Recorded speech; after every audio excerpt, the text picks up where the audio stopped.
Hello viewers, আশা করছি সকলেই ভালো আছেন। অনূর্ধ্ব 20 সাউথ আমেরিকান চ্যাম্পিয়নশিপে মুখোমুখি হয়েছিল আর্জেন্টিনা এবং ব্রাজিল অনূর্ধ্ব 20 দল।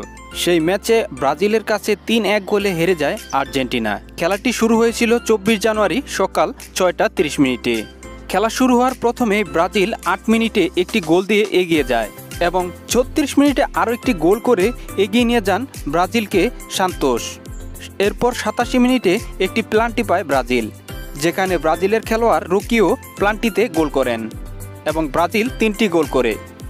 এবং শেষ পর্যায়ে আর্জেন্টিনার একটি গোল করে 90 মিনিটে। গোলটি দেন গঞ্জালেস, যার সুবাদে 3-1 গোলে হেরে যায় ব্রাজিলের কাছ থেকে আর্জেন্টিনা।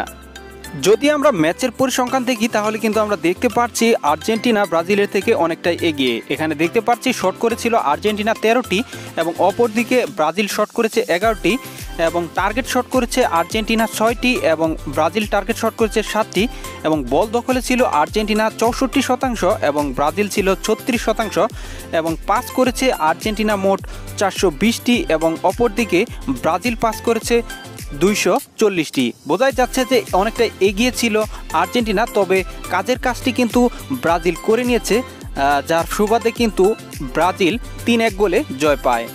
এই জয়ের ফলে এই টুর্নামেন্টে ব্রাজিল কিছুটা স্বস্তিতে রয়েছে পয়েন্ট টেবিলে। তারা পয়েন্ট টেবিলের দ্বিতীয় অবস্থানে চলে এসেছে এবং আর্জেন্টিনা এই হারের পরে 4 নম্বরে অবস্থান করছে। অর্থাৎ দেখা যাচ্ছে যে ব্রাজিল 2টি ম্যাচ খেলে 2টিতে জয়লাভ করে তারা 6 পয়েন্ট নিয়ে পয়েন্ট টেবিলের দ্বিতীয় অবস্থান করছে এবং অপরদিকে আর্জেন্টিনা অবস্থান করছে 4 নম্বরে। অর্থাৎ 2টি ম্যাচ খেলে তারা 2টিতেই হেরেছে, তাদের পয়েন্ট হচ্ছে 0।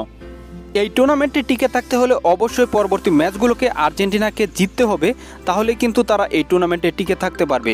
তো বন্ধুরা, এই ছিল মূলত আজকের এই ভিডিও। অবশ্যই কমেন্ট বক্সে জানাতে ভুলবেন না এই টুর্নামেন্টে কে জয়লাভ করবে, অর্থাৎ কে চ্যাম্পিয়ন হবে। অবশ্যই বন্ধুরা কমেন্ট বক্সে জানিয়ে দিবেন। দেখা হবে পরবর্তী ভিডিওতে। ভালো থাকবেন সবাই। আসসালামু আলাইকুম।